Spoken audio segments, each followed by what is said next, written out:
Let's be seated, please.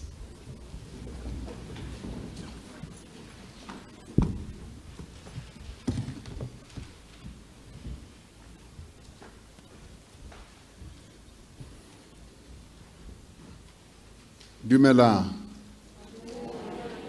A ke nka re le robetse. Ke re dumelang. Happy Freedom Day, Happy Freedom Day. Program Director, thank you very much for giving me this opportunity. The Premier of the Free State, Mercy Sintombela, ministers and deputy ministers, MECs in our province here and from elsewhere, other provinces, the Deputy Speaker of the National Assembly, Ntatele Chisa Tsinodi, the Acting Executive Mayor of Mangaung, Councillor Lebohang Masweta, as well as other councillors who are in our midst, members of the provincial legislature, the traditional leaders who are in our midst, and representatives of various political formations, civil society representatives and leaders, the leadership of our military, the South African National Defence Force, members of the media, and fellow South Africans. I want to especially greet the people of the Free State for the very warm welcome that they have accorded to us as we landed here, as we arrived, and as they saw us, many of them waving their South African flags.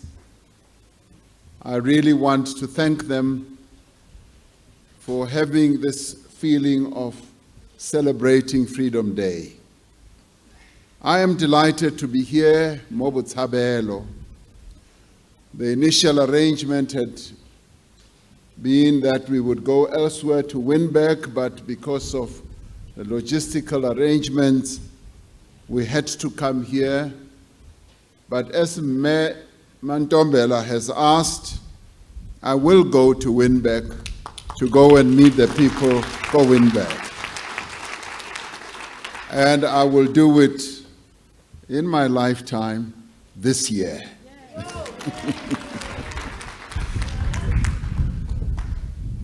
So it is a real joy to be here. It was here in the Free State that many struggles were waged against colonial rule and later against apartheid misrule. It was also here in the Free State that the South African National Native Convention was convened in 1909 by a number of leaders such as John Langalibale Dube and many others.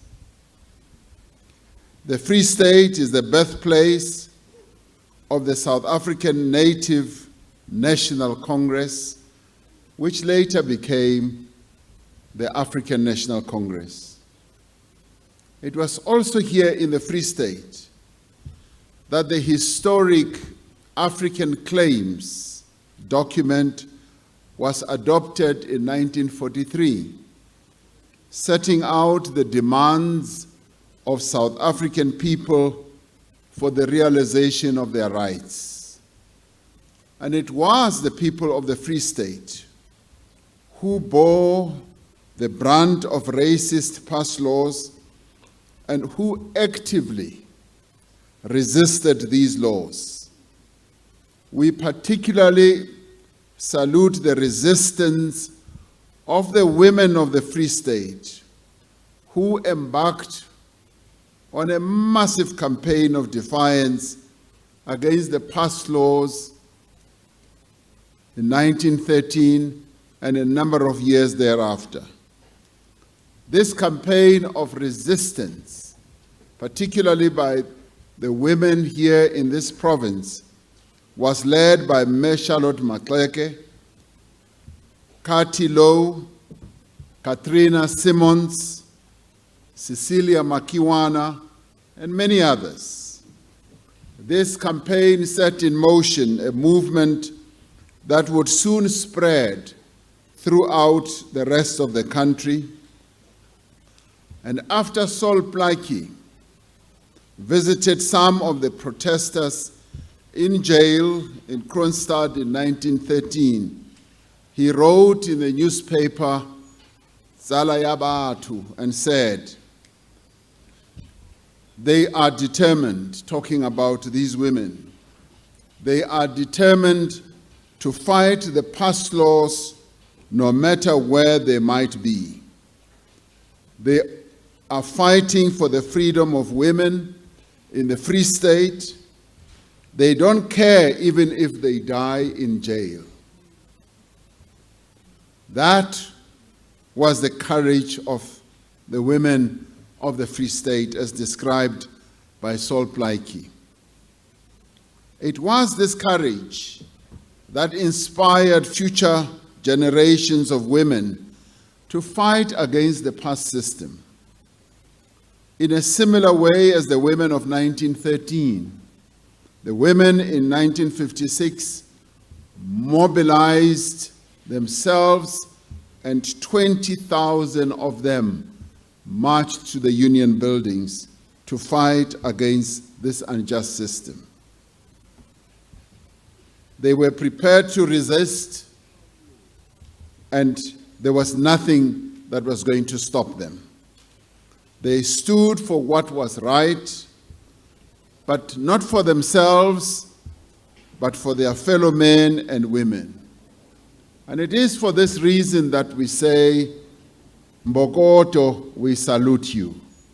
We honor you, and we thank you for the struggles that you waged to get our country to where it is today. The freedom that we enjoy today, that we celebrate on the 27th of April, is in large measure the result of the struggles that were waged by the women of our country. In saluting the role played by women in our struggle, I am glad that the Ministry of Social Development and the Free State Government have created a legacy project in honor of Ms. Charlotte Maxeke through the establishment of the Charlotte Maxeke Treatment Center to address the psychosocial challenges our people face here in Botshabelo.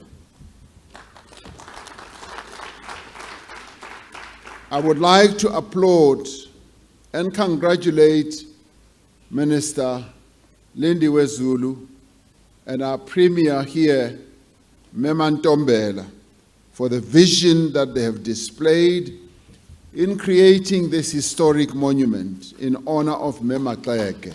Thank you very much for this. We will continue to build monuments to remember the heroes of our struggle. We will continue to honor those who fought for freedom. We will continue to create all these statues that will make us remember from where we've come from, but that will also be a great history lesson for those who will come after us. We also salute the men and the women of this great nation whose sacrifices have made it possible for us to be here today.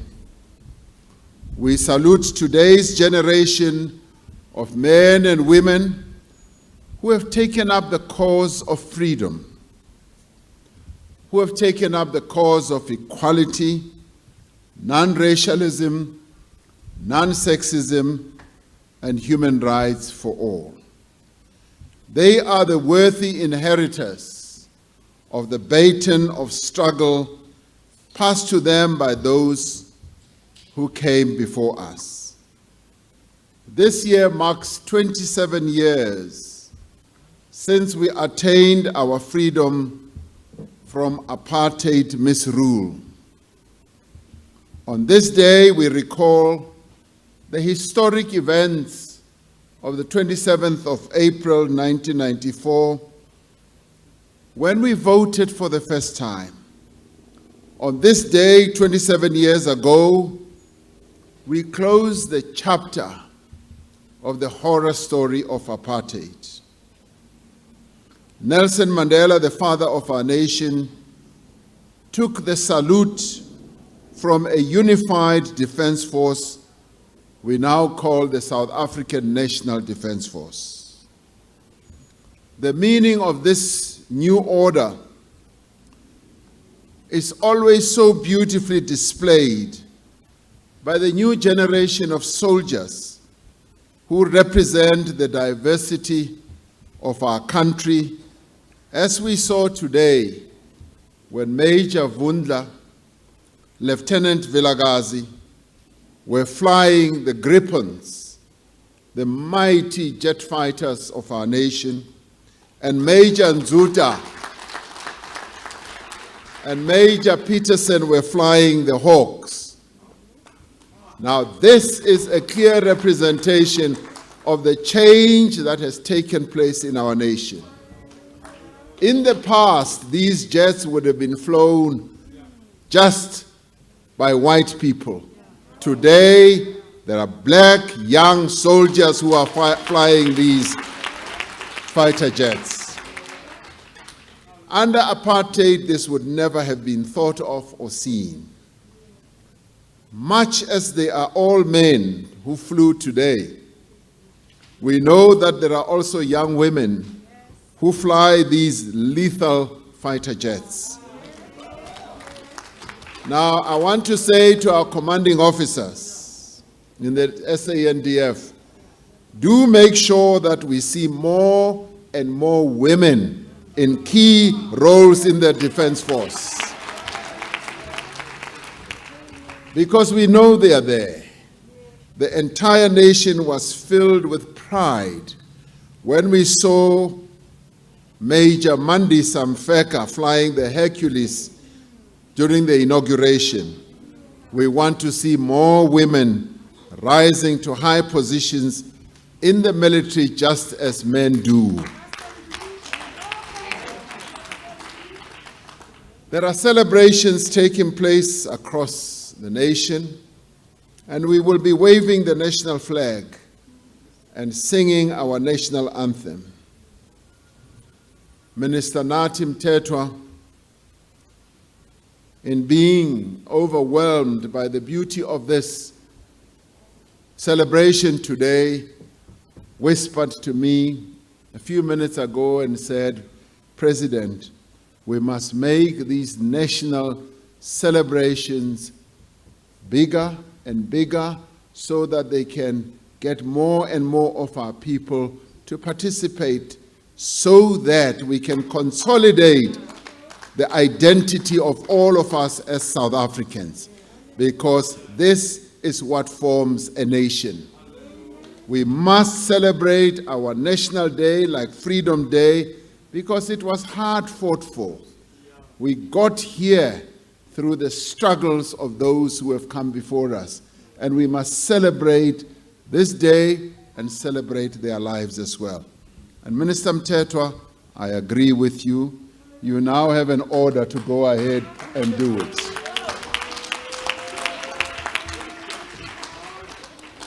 We will share stories with the younger generation of where we were on that day, because they need to hear where we were on the 27th of April in 1994. They will want to hear, what were you doing on that day? But they will also want to hear, what were you doing before that day? They will also want to hear our experience as we stood in the voting lines and queues. Today we have a country where all enjoy human rights and freedoms. We have a constitution that is a shield and a protection for all South Africans. We've made great progress towards realizing the rights of our people to a better life and advancing human dignity. And yet, even as we have lived in a democratic country for the past 27 years, we know that across many parts of our country, the promise of 1994 has yet to be fulfilled. Millions of South Africans still live in conditions of poverty and deprivation. For those who continue to suffer from the lack of basic services like running water, for those living without proper sanitation, as many of our people live under such conditions here in Botshabelo, for those living in fear every day from violence and crime, and for those who have no jobs to support themselves and their freedom and their families, true freedom still remains elusive. The legacy of apartheid remains a defining feature of our land. Even after nearly 3 decades, it continues in many ways to determine where people will live, what assets they own, what schooling they receive, and what jobs they can do, and how safe they feel. As we celebrate this Freedom Day, we can point to the great progress that we have made in confronting the legacy of apartheid. From the provision of water, electricity to millions, to opening the doors of learning to the children of our country, particularly the poor, to the provision of health care, to lifting millions of our people out of abject poverty. But we cannot celebrate Freedom Day without acknowledging how much further we still need to go. We cannot deceive ourselves and say, yes, we are free at last, without knowing and acknowledging that there is still a lot of work we need to do to improve the lives of our people. It cannot be that 27 years into our democracy, that our people are being deprived of even the most basic services like water and sanitation because of poor planning, incompetence of some of us, mismanagement, or corruption of some of us. It cannot be that access to housing, education, and decent health care is being undermined because those tasked with service delivery do not care enough. Our people expect that those who have been tasked with the job of improving their lives should do just that. And they should not steal the resources that belong to our people and put them in their own pockets.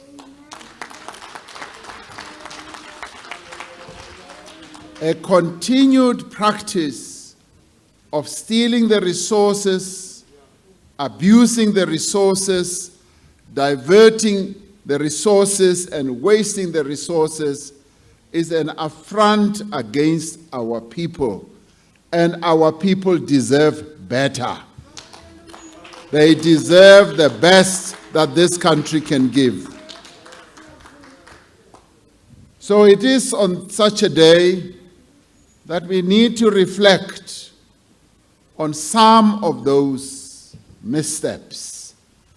It is on a day like this that we need to remind those that we have put, that you, the people of South Africa, have put into key positions, that their preoccupation must be the people of South Africa and not themselves. In exactly 6 months from today, we will be holding our 6th local government elections since the advent of democracy. We will be going to the polls at an immensely difficult time in the life of our country. The COVID-19 pandemic continues to have a devastating impact, not only on public health, but on our economy. But ba heso ba bangata ba lahlehetswe ke mesebetsi. Ba bangata ba lapa malapeng a bona. A bana dijo, a bana mesebetsi. Koduwa ena e etsahetseng mona South Africa, la e etsahetse dinaheng tse ngata, ka nnete re kentse mathateng. Bao ba di business, ba na le di business tsa bona, ba bangata ba bona ba fumane hore ba tlameile hore ba kwale di business tsa bona. Families are struggling to make ends meet. The task of rebuilding our society and our country indeed is a great one.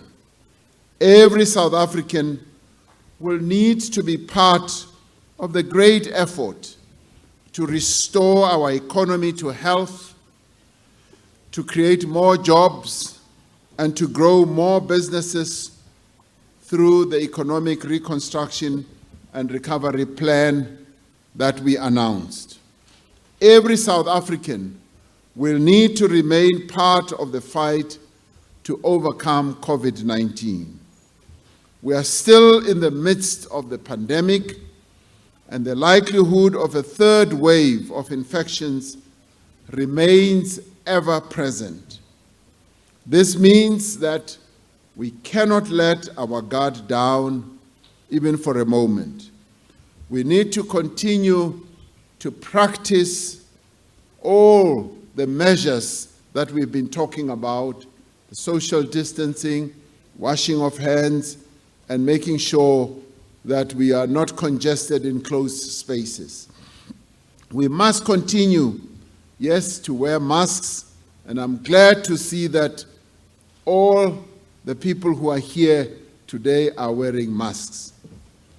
We must do so whenever we're in public spaces, and we need to continue to observe all the measures. If we remain vigilant, if we exercise caution, if we act responsibly, we should be able to delay a resurgence of infections and maybe even be fortunate enough that there is no resurgence, and we should be able to save more lives. In the coming weeks, we will be launching the second phase of our national vaccination program, which will focus on the most vulnerable in our population. We had stopped the Johnson & Johnson vaccine for a while, whilst our scientists and health experts were determining the efficacy and the safety of this vaccine. Minister of Finance, Dr. Mkhize, recently announced that we are going to commence, and the commencement, I think, starts today or tomorrow. We will now be continuing with the vaccination program for our health workers, and thereafter embark on the second phase. Vaccinating our people is a massive undertaking that will need the support and the participation of all South Africans. In its size and complexity, in its reach and impact, the national vaccination program will be similar in many ways to the first democratic election that we held 27 years ago on this day. The success of this vaccination program is vital not only to overcoming the coronavirus pandemic, but also to enabling us to continue with our struggle for the realization of the rights of all South Africans. Democracy rests on the beliefs of free will and free choice. Our vote is the most potent weapon, the most effective weapon through which we can improve our lives and transform our communities. Whether you are in a village or a town or a city or a metro or on a farm, I call on you to exercise your right in the upcoming local government elections. I call on you to decide who amongst the many candidates has the ability and the determination to work tirelessly on your behalf.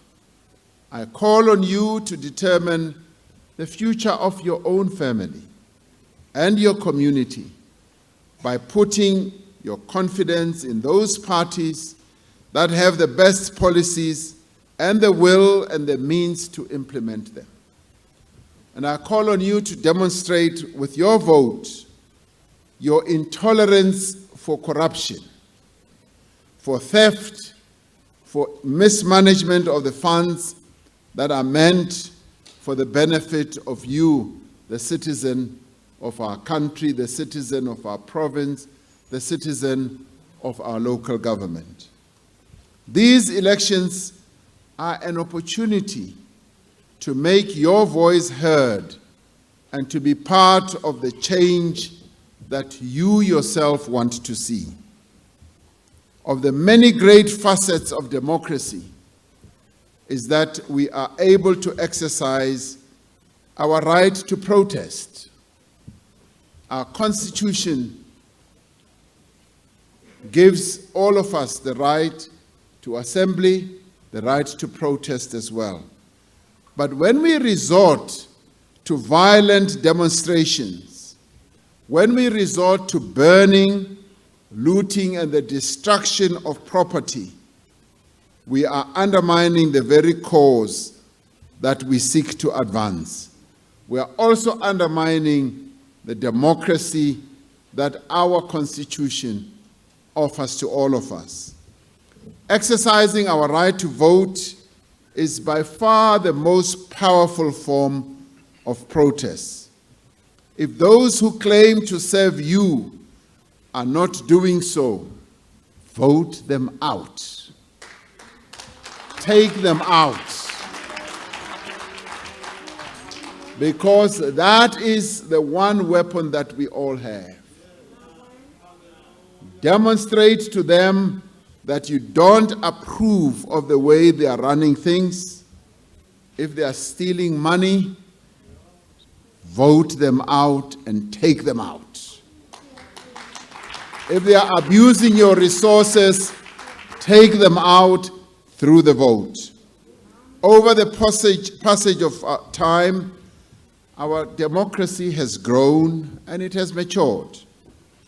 So too should our approach to exercising this important right be so. Let us be guided by our loyalty alone. And our loyalty should be to our country. Our loyalty should only be reserved to that one country that we all share. The struggles waged by our forebears were not for themselves alone, they were for the generations yet to come. And today we are the inheritors. We are reaping the fruits and the seeds rather that they planted, we are now reaping all those wonderful fruits. And we must respect the struggles that they waged to bring us here. We must take a firm stand against the social ills that prevent the men and the women and children of South Africa from living lives of freedom. We must take a firm stand against violence that is perpetrated against women and children. We must speak out and report any instances of gender-based violence, even if the perpetrators are close to us. As a country, we must say no to homophobia and all forms of intolerance against members of the LGBTQI+ community. Over the past few months, there have been a series of terrible crimes that have been committed against members of this community, including murder. This is something of which we as a nation should be deeply ashamed of. I want to send a strong message that hate crime will not be tolerated in our society, and that those who are behind these crimes will be found and be brought to book. Nobody has the right to take the life and abuse someone else because of their sexual orientation. No one has that right at all.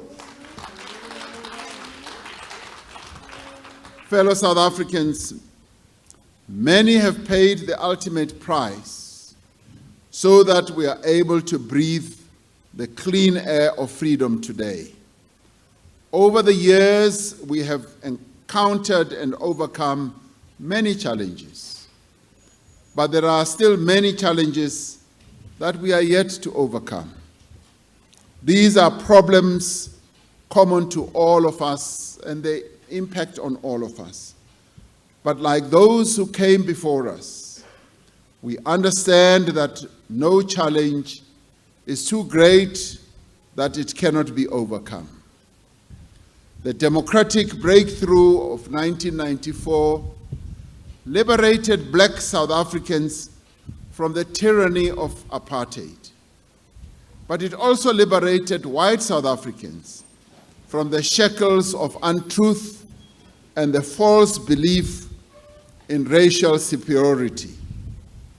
This is because we chose the path of non-racialism, of reconciliation,